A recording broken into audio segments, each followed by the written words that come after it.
नमस्कार, जोहार। मैं कृष्णा गुप्ता और आप देख रहे हैं न्यूज झारखंड। चलिए जानते हैं आज की तमाम बड़ी खबरों को। नियोजन नीति के विरोध में झारखंड बंद की पूर्व संध्या पर निकला मसाल जुलूस। आज और कल झारखंड बंद। 60-40 नियोजन नीति के विरोध में झारखंड स्टेट स्टूडेंट यूनियन की ओर से बुलाए गए 2 दिवसीय झारखंड बंद 10 और 11 जून 2023 को है। झारखंड बंद की पूर्व संध्या पर छात्र नेताओं ने मसाल जुलूस निकाला। इस दौरान इस बंद को सफल बनाने की अपील की गई। वहीं झारखंड बंद को देखते हुए पुलिस मुख्यालय ने सभी जिलों को अलर्ट किया है। इधर सदर कोर्ट ने छात्र नेता देवेंद्रनाथ महतो सहित 11 छात्र नेताओं के खिलाफ नोटिस जारी किया है। झारखंड बंद के पूर्व संध्या पर छात्र नेताओं ने राजधानी के जयपाल सिंह मुंडा स्टेडियम से मसाल जुलूस की शुरुआत की। यह जुलूस अल्बर्ट एक्का चौक तक पहुंचा। इस दौरान छात्र नेताओं ने 2 दिवसीय बंदी को सफल बनाने में सभी से सहयोग की अपील की। जेएसएसयू के प्रमुख देवेंद्रनाथ महतो ने कहा है कि यह बंद 60-40 नियोजन नीति के खिलाफ बुलाई गई है। आवश्यक मेडिकल सेवाओं को इस बंद से मुक्त रखा गया है। इधर झारखंड बंद को लेकर पुलिस मुख्यालय भी अलर्ट है। राज्य के सभी जिलों को अलर्ट करते हुए शांति व्यवस्था बनाए रखने का निर्देश दिया गया है। साथ ही उपद्रवियों से सख्ती से निपटने को भी कहा गया है। पुलिस मुख्यालय से रांची, साहिबगंज, जमशेदपुर सहित कुल 8 जिलों ने अतिरिक्त फोर्स की मांग की थी। मुख्यालय की ओर से करीब 2000 अतिरिक्त फोर्स उपलब्ध कराए गए हैं। ओमान में भी 60-40 नए चलतों की गूंज। झारखंड के प्रवासी मजदूरों ने नियोजन नीति का किया विरोध। ओमान की राजधानी मस्कट में रहने वाले झारखंड के प्रवासी मजदूरों ने भी 60-40 नियोजन नीति का विरोध किया है। मजदूरों ने इस नीति के खिलाफ मस्कट में प्रदर्शन कर अपना विरोध दर्ज कराया है। मस्कट में रहने वाले मजदूरों ने झारखंड में 1932 के खतियान आधारित स्थानीय नीति लागू करने और उसी के अनुरूप सरकारी नौकरियों में बहाली करने की मांग की है। साथ ही 60-40 नियोजन नीति के विरोध में झारखंड में आंदोलन की अगुवाई कर रहे टाइगर जयराम महतो का मजदूरों ने समर्थन किया है। मजदूरों ने विभिन्न स्लोगन लिखी तख्तियां हाथों में लेकर प्रदर्शन किया है। तख्तियों में लिखा है 60-40 नीति नए चलतो, 1932 के खतियान आधारित स्थानीय नीति लागू करो, टाइगर जयराम महतो जिंदाबाद आदि स्लोगन लिखे हैं। मजदूरों ने प्रदर्शन का वीडियो सोशल मीडिया पर भी पोस्ट किया है। धनबाद में कोयला खदान धंसी, 3 की मौत, कई के फंसे होने की आशंका। रेस्क्यू ऑपरेशन जारी, कोयला निकालने के दौरान हादसा। झारखंड के धनबाद में शुक्रवार को बंद पड़े कोयला खदान के धंसने से 3 लोगों की मौत हो गई। मृतकों में 10 साल का लड़का भी शामिल है। दुर्घटना Bharat coking coal limited BCCL के झरिया स्थित भौरा माइंस में सुबह 10:30 बजे की है। स्थानीय लोगों ने बताया कि इस इलाके में सैकड़ों की संख्या में लोग अवैध रूप से कोयला निकालते हैं। आज जब कोयला निकालने का काम चल रहा था तो अचानक जोरदार आवाज के साथ चाल धंसा और कई लोग इसमें दब गए। आसपास मौजूद लोगों ने 3 लोगों को मलबे से निकालकर अस्पताल पहुंचाया, जहां डॉक्टरों ने उन्हें मृत घोषित कर दिया। इधर धनबाद के एसपी संजीव कुमार ने बताया कि BCCL के अवैध खदान ढहने की सूचना मिली है। 100 बरामद किया गया है। रेस्क्यू ऑपरेशन चलाया जा रहा है। 64 CDPOs के पद पर नियुक्ति के लिए रहे तैयार। 27 जून से ऑनलाइन मांगे गए आवेदन। झारखंड में अब नियुक्तियों के द्वार खुल गए हैं। जल्द ही 64 बाल विकास पदाधिकारी की रिक्त पदों को भरा जाएगा। इसके लिए महिला बाल विकास सामाजिक सुरक्षा विभाग के अधियाचना के बाद JPSC ने विज्ञापन जारी किया है। 27 जून से ऑनलाइन आवेदन मांगे गए हैं। 26 जून तक आवेदन लेने की अंतिम तिथि है। बाल विकास पदाधिकारी के पद पर नियुक्ति के लिए किसी भी विषय में ग्रेजुएट होना जरूरी है। पदाधिकारियों को PB 28300348800 ग्रेड पे 5400 रुपए नियुक्ति के बाद दिए जाएंगे। ट्रेनिंग की अवधि 2 साल की रखी जाएगी। JPSC ने इसकी परीक्षा के लिए सिलेबस भी जारी किया है। 50% पद महिलाओं के लिए आरक्षण है। 32 पद महिलाओं के लिए आरक्षित है। 1 पद खेल कोटा, 1 पद ब्लाइंड व निःशक्तों के लिए 2 पद रखे गए हैं। धरती आबा बिरसा मुंडा की पुण्यतिथि पर CM हेमंत सोरेन ने उनकी प्रतिमा पर किया पुष्प अर्पित। धरती आबा भगवान बिरसा मुंडा की पुण्यतिथि पर बिरसा चौक स्थित उनकी प्रतिमा पर मुख्यमंत्री हेमंत सोरेन ने पुष्प चक्र अर्पित कर उन्हें श्रद्धांजलि दी। बता दे कि हर साल 9 जून को बिरसा मुंडा का शहादत दिवस मनाया जाता है। इसी दिन वर्ष 1900 में रांची जेल में बिरसा मुंडा ने अंतिम सांसें ली थी। शुक्रवार धरती आबा की 123वीं पुण्यतिथि पर लोग उन्हें नमन कर रहे हैं। शुक्रवार राजधानी रांची में झारखंड के सीएम हेमंत सोरेन, केंद्रीय मंत्री अर्जुन मुंडा सहित कई मंत्री धरती आबा बिरसा मुंडा की पुण्यतिथि पर उनके प्रतिमा पर माल्यार्पण किया है। राज्य भर में विभिन्न कार्यक्रम भी आयोजित किए गए हैं। इसी के तहत मुख्यमंत्री हेमंत सोरेन ने भी भगवान बिरसा मुंडा की प्रतिमा पर पुष्प चक्र अर्पित किया है। पटना से रांची के बीच पहली बार कब दौड़ेगी वंदे भारत एक्सप्रेस? ये है latest update. Vande Bharat express Patna से रांची के लिए पहली बार कब दौड़ेगी, इस पर सबकी निगाहें टिकी हुई है। यात्रियों को इसके परिचालन को लेकर बेसब्री से इंतजार है। फिलहाल वंदे भारत एक्सप्रेस का रैक बिहार की राजधानी पटना के राजेंद्र नगर में रखा गया है। बताया जा रहा है कि 11 जून को पहली बार वंदे भारत एक्सप्रेस का पटना से रांची के लिए ट्रायल हो सकता है। इसकी आधिकारिक पुष्टि नहीं हुई है। मौत से लड़ रही 5वीं बच्ची। रिम्स में गर्भवती ने 5 बच्चों को दिया था जन्म, एक एक करके 4 की हुई मौत। राजधानी रांची के रिम्स अस्पताल में कुछ दिन पहले झारखंड के चतरा जिले की रहने वाली एक महिला ने रिम्स अस्पताल में एक साथ 5 बच्चे को जन्म दिया, लेकिन दुर्भाग्यपूर्ण 5 में से 4 बच्चे की मौत हो गई। अभी भी एक बच्ची जिंदगी और मौत से खेल रही है। बच्चे के परिजनों ने बताया कि पिछले कई दिनों में से वह रिम्स अस्पताल में अपने सभी बच्चों को एडमिट कर इलाज करवा रहे थे, लेकिन वहां पर ठीक से देखभाल नहीं होने की वजह से उन्होंने गुरुवार को बेहतर इलाज के लिए अपने आखिरी बचे बच्चे को लेकर राजधानी के निजी अस्पताल रानी चिल्ड्रन हुए हॉस्पिटल में एडमिट करवाया। रानी चिल्ड्रन अस्पताल के डॉक्टरों ने बच्चे की गंभीर स्थिति को देखते हुए आईसीयू में भर्ती कराया, जहां पर डॉक्टर गरिमा दीप्ति की निगरानी में बच्ची की देखभाल की जा रही है। बच्ची का इलाज कर रहे डॉक्टर गरिमा दीप्ति ने बताया कि गुरुवार को जब बच्ची को एडमिट किया गया था तो उसकी स्थिति काफी नाजुक थी। बच्ची की गंभीर हालत को देखते हुए उसे वेंटिलेटर पर रखा गया है। 60-40 नियोजन नीति के खिलाफ 2 दिवसीय आर्थिक नाकेबंदी 10 जून से ढोल नगाड़ा बजाकर की ये अपील। 60-40 नियोजन नीति के विरोध में शनिवार व रविवार को 2 दिवसीय आर्थिक नाकेबंदी का ऐलान किया है। इस आर्थिक नाकेबंदी के ठीक पहले शुक्रवार की शाम छात्र समन्वय समिति के बैनर तले सैकड़ों की संख्या में छात्रों ने शहर में सखुआ के पत्ते घुमाकर एवं परंपरागत ढोल नगाड़ा पीटकर सांकेतिक रैली निकाली एवं आर्थिक नाकेबंदी को सफल बनाने का अनुरोध किया। इस दौरान छात्रों ने सरकार के विरोध में भी नारे लगाए। रैली में सभी छात्र छात्राएं अपने हाथों में सखुआ के पत्ते की टहनी लहरा रहे थे। इन्होंने 10-11 जून की आर्थिक नाकेबंदी को सफल बनाने की अपील की। ये 60-40 नियोजन नीति रद्द करने व खतियान आधारित स्थानीय नीति बनाने की मांग कर रहे हैं। मौसम विभाग ने लू को लेकर दी चेतावनी, इन जिलों में ऑरेंज अलर्ट। मौसम केंद्र रांची ने मैप जारी कर लू की चेतावनी जारी की है। मौसम विभाग के मुताबिक 10 जून तक दुमका, पाकुड़ और साहिबगंज जिले को छोड़कर पूरे राज्य में लू चलेगी। उनमें भी गिरिडीह, गोड्डा और देवघर के लिए ऑरेंज अलर्ट जारी किया गया है। बाकी जिलों के लिए विभाग ने येलो अलर्ट जारी किया है। इधर मौसम वैज्ञानिक अभिषेक आनंद ने यह भी कहा है कि झारखंड के लोगों को फिलहाल गर्मी से निजात नहीं मिलने जा रही है। 9, 10 और 11 जून को रांची सहित अन्य जिलों में लू की स्थिति बनी रहेगी, जबकि 11 और 12 जून को संताल परगना के साथ दक्षिण झारखंड के मध्य भाग में वज्रपात के साथ हल्की बारिश हो सकती है। पूर्वी सिंहभूम के चाकुलिया में हाथी ने मचाया तांडव। मयूर नाचनी गांव में हाथी ने युवक को कुचलकर मार डाला।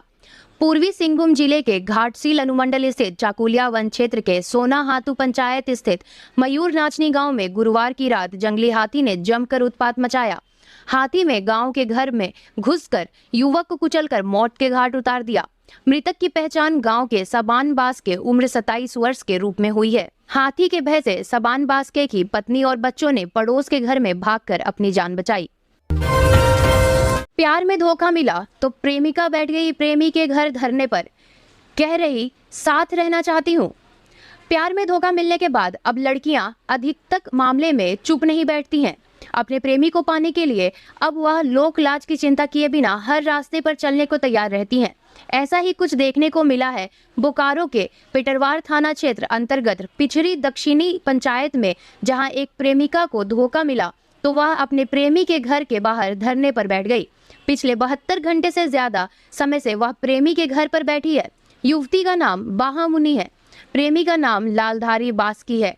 उसने बताया कि वह पिछले 4 साल से लड़के के साथ रिलेशनशिप में थी। पिछले 3 महीने से दोनों लिव इन रिलेशनशिप में रह रहे थे, लेकिन एक दिन लालधारी बास्की उसे छोड़कर चला गया।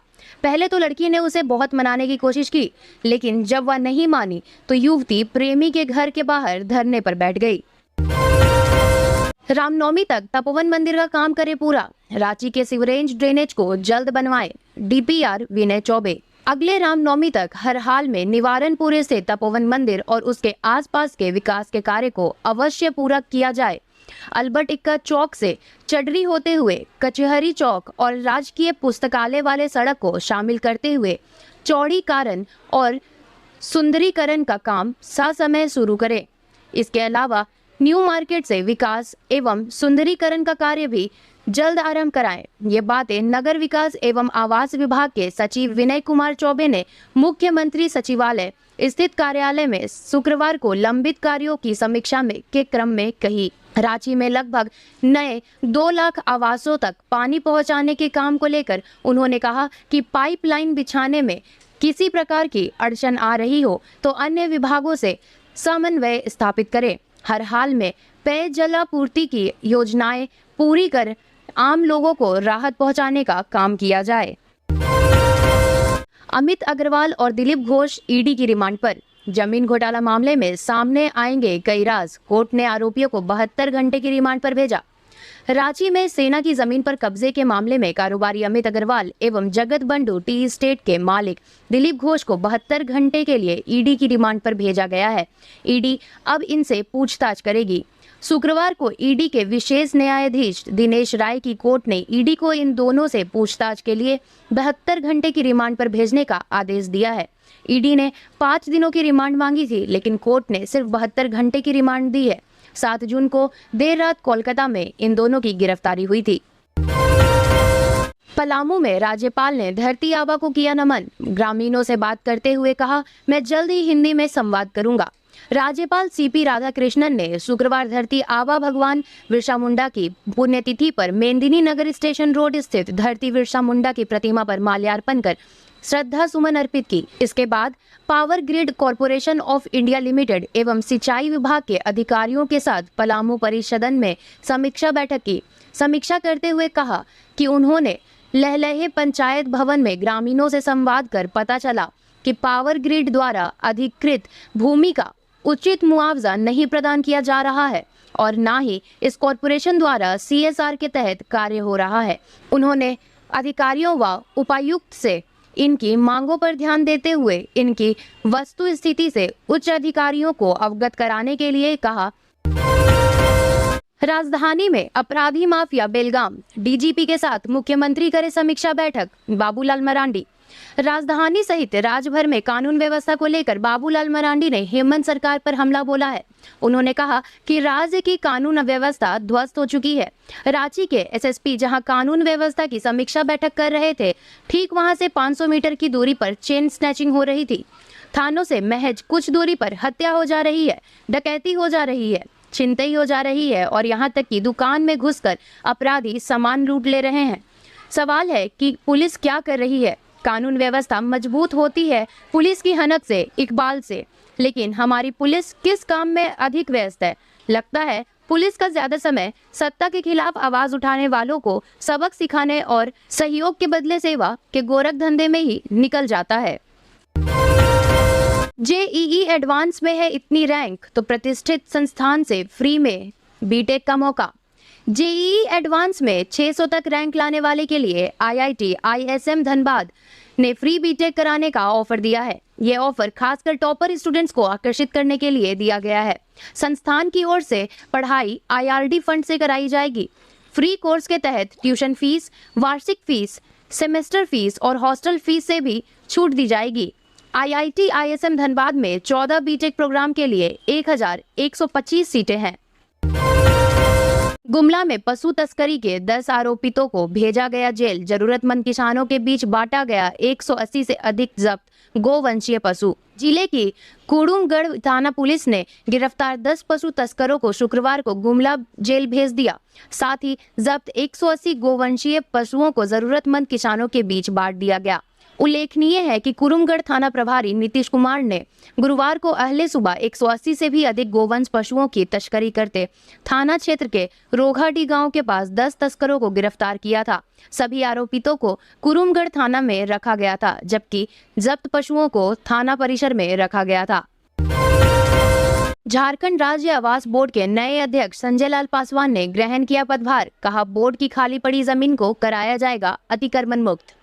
झारखंड राज्य आवास बोर्ड के नए अध्यक्ष के रूप में संजय लाल पासवान ने पदभार ग्रहण कर लिया है। उनके साथ आवास बोर्ड के सदस्य के रूप में अभिलाष साहू और गुलाम अहमद साहू ने भी पदभार ग्रहण किया। इस मौके पर संजय लाल पासवान ने कहा कि आवास बोर्ड झारखंड की जनता की उम्मीदों पर खड़ा उतरेगा। झारखंड राज्य आवास बोर्ड के अध्यक्ष और सदस्यों का पदभार ग्रहण समारोह प्रदेश मुख्यालय में हुआ। इस कार्यक्रम में कांग्रेस के प्रदेश अध्यक्ष राजेश ठाकुर, प्रदेश कांग्रेस महासचिव राकेश सिन्हा, रविंद्र सिंह, प्रवक्ता राजीव रंजन प्रसाद सहित कई बड़े नेता मौजूद थे। कोडरमा में हत्या मामले में 2 महिला सहित 4 दोषियों को 8 साल की सजा, 20,000 रुपए का लगा जुर्माना। कोडरमा में अपर जिला एवं सत्र न्यायाधीश द्वितीय अजय कुमार सिंह की अदालत ने गैर इरादन हत्या मामले में सुनवाई करते हुए 2 महिला सहित 4 दोषियों को 8-8 साल की सजा सुनाई। साथ ही 20,000 रुपए का आर्थिक जुर्माना भी लगाया। जुर्माने की राशि नहीं देने पर दोषियों को 1-1 साल अतिरिक्त कारावास की सजा भुगतनी पड़ेगी।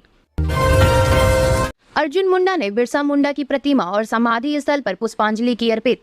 भगवान बिरसा मुंडा की पुण्यतिथि पर शुक्रवार को जनजातीय मामलों के केंद्रीय मंत्री अर्जुन मुंडा ने उनकी प्रतिमा व समाधि स्थल पर पुष्पांजलि अर्पित की। इस दौरान बिरसा चौक और कोकर स्थित समाधि स्थल पर हटिया के विधायक नवीन जायसवाल और भाजपा महानगर अध्यक्ष के गुप्ता के अलावा कई भाजपा कार्यकर्ता भी उपस्थित थे। स्मार्ट सिटी निर्माण में विस्थापित 25 परिवारों का 10-10 डिसिमल जमीन में CSR फंड से बनेगा घर, मिला पट्टा। रांची स्मार्ट सिटी निर्माण में प्रभावित व्यक्तियों तथा विस्थापित परिवारों को पुनर्वास अंतर्गत भूमि बंदोबस्ती पर्चा वितरण किया गया।